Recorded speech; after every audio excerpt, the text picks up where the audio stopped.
Teman bersoalan kurban, saya jujur saja selama di Indonesia masih banyak salah pemahaman terhadap kurban.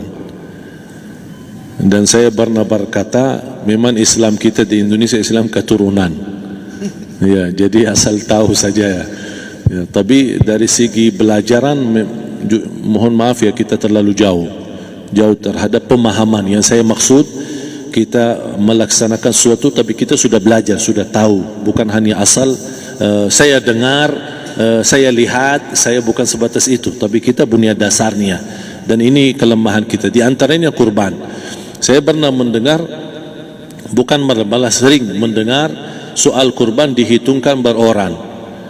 Jadi keluarga suami istri sama 5 anak berarti jumlah 7, wajib sapi. Kalau kurang daripada itu, atau misal suami istri tidak mampu, boleh ini tahun kurban kambing atas nama suami, tahun depan atas nama istrinya. Ini hal keliru sebenarnya. Yang dihitungkan soal kurban beda sama akikah dan beda sama zakat fitrah. Zakat fitrah sama akikah terhitung berorang. Akikah laki-laki 2 kambing, perempuan 1. Kalau tidak mampu boleh. Kalau ada kembar laki sama perempuan berarti 3 kambing. Tapi kalau tidak mampu boleh 1 kambing, tidak masalah. Dan tidak ada istilah sekarang saya kurban tapi nanti sisanya seolah-olah ada hutang sama Allah. Sesuai kemampuan kita. Di antaranya kurban. Kurban hitungannya berkeluarga, bukan berorang. Buktinya Rasulullah SAW dan juga cerita Nabi Ibrahim. Ketika Nabi Ibrahim mau sembelih Nabi Ismail, Allah turunkan apa? Mengganti sembelihan Nabi Ismail dengan ekor kambing dari surga. Berapa ekor kambing? 1. Padahal Nabi Ibrahim punya istri 2 dan anak. Ada istri Siti Hajar dan Sarah. Kemudian anaknya Ismail dan Ishak. Berarti semuanya berapa? 5. Kenapa Allah tidak turunkan 5 ekor kambing? Karena hitungannya memang 1 keluarga. Yang kedua, Rasul sendiri sembelih 2 kambing. Pertama, Bismillah atas nama Muhammad dan keluarga Nabi Muhammad. Padahal kita tahu keluarga Nabi Muhammad SAW termasuk keluarga besar. 11 istri, belum lagi anaknya, laki-laki sama perempuan. Ada yang hidup maupun sudah mati. Sudah termasuk semua, yang hidup maupun mati.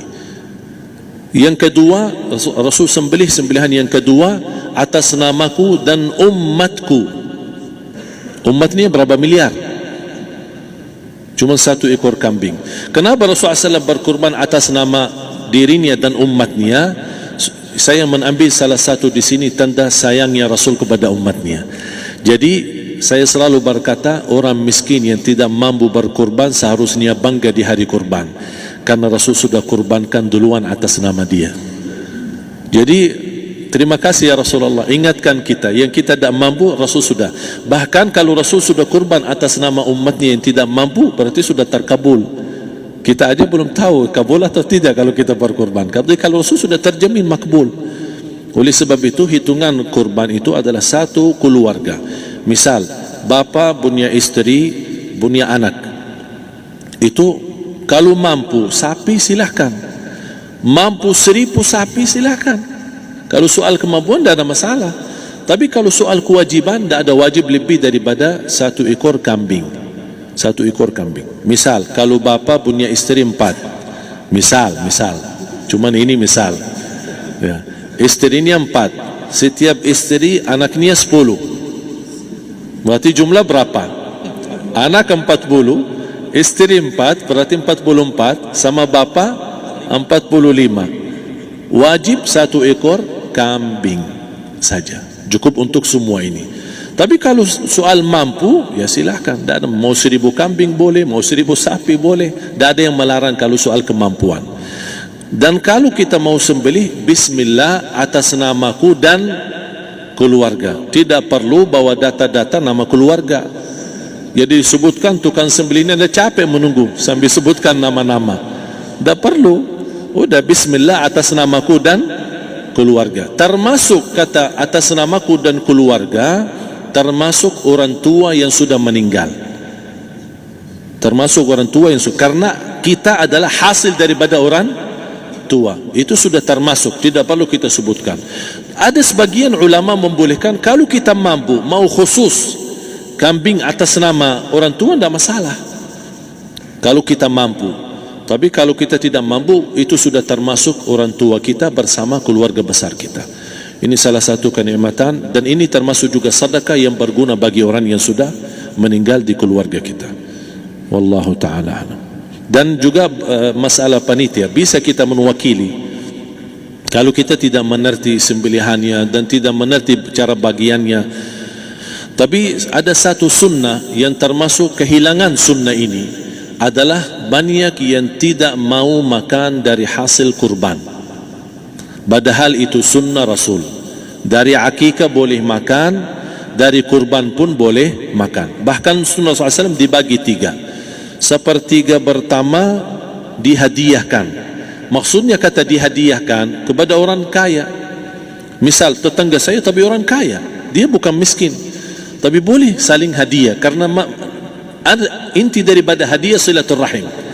Ada keluarga kita termasuk mampu, tapi saya kasih, ini alhamdulillah saya sembelih sapi. Barangkali dia tidak mampu, cuma sembelih kambing, udah kita dapat daging kambing, dia dapat daging sapi. Tapi dengan niat hadiah, bukan sedekah, karena dia bukan orang miskin yang menerima sedekah. Yang sepertiga yang kedua adalah sedekah. Sedekah itu termasuk orang miskin. Yang ketiga, kita makan sendiri. Bahkan Rasulullah SAW selepas Idul Adha, beda sama Idul Fitri. Sebelum Idul Fitri dia makan kurma, meyakinkan batalan puasa. Tapi kalau Idul Adha tidak makan dan minum sebelum salat, kenapa? Bukan tak berarti tidak boleh, tapi Rasulullah SAW ingin pertama pembukaannya, buka sarapannya atau makan di pagi harinya selepas Idul Adha adalah dari hasil sembelihan kambing itu atau dari kurban. Jadi kita sebagian sedikit. Tapi kalau kita merasa alhamdulillah rezeki saya banyak di rumah, alhamdulillah banyak ada makanan, mau sedekahin semuanya, semua mau sedekahin, tidak masalah. Tapi yang saya maksud, kenapa tidak kita sekali-kali hidupkan sunnah Rasul? Jadi sebagian, walaupun ada sebagian sedikit lah, buat istilahnya sama sedikit porsi nasi atau apa, buat, karena kita berhak sebagai kita kurbankan lillahi ta'ala, kita berhak menikmati kurban ini yang lillahi ta'ala supaya kita mendapatkan keberkahannya, bukan hanya orang lain. Terus yang kedua ada masalah pembayaran. Kalau kita wakili panitia, boleh kita pesan sama panitia, tolong sedikit dari kurban saya minta buat saya makan. Itu tidak masalah, kita boleh minta. Dan boleh kita wakili, tapi kita tolong ingatkan, tidak boleh pembayaran hasil sembelihan itu dari kulitnya. Ini menjadi salah satu persoalan di Indonesia. Banyak tukang sembelih datang, ketika kita tawarkan untuk sembelih ini, berapa pak? Oh tidak apa-apa, kasih aja kulitnya sama kepalanya. Jangan anda setuju, jangan anda terima. Oh maaf saya tidak bisa. Bapak berapa ongkos sembelihannya? Kita harus sepakat dulu. Tidak, saya ikhlas, tidak apa-apa, seikhlasnya. Tapi yang penting kepalanya sama kulitnya. Itu aja yang saya minta, yang lain tidak apa-apa. Tidak boleh, tidak boleh. Kenapa? Karena ini kurban. Kata kurban berarti lillahi ta'ala, bukan untuk jual beli. Kalau kita sudah bayar dari bagian kurban, berarti bukan lillahi ta'ala. Harus kita jaga amalan itu. Tapi bagaimana cara jalan keluarnya? Kita harus sepakat, ijab kabul. Sepakat dulu, Pak, saya udah begini, saya kasih untuk sembelihan 50.000. Bapak setuju? Ya udah setuju. Selesai kan? Sudah sembelih, sudah potong, sudah semua. Lepas ini semua kita kasih ongkos 50.000 ongkos sembelihannya. Habis itu, Pak, kulitnya sama kepala hadiah buat Bapak. Itu dah apa-apa, dah masalah. Tapi bukan untuk bayar sembelihan. Faham maksud saya? Harus dibedakan supaya jangan sampai amalan kita kurban habis biaya, habis ini malah tidak diterima karena sudah kita bayar sebagian daripada kurban. Saya silahkan bayar apa yang kita sepakati, mau hadiahkan kepada dia karena kita tidak bisa guna.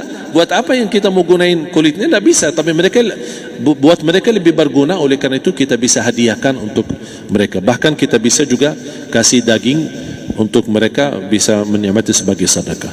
Wallahu taala alam.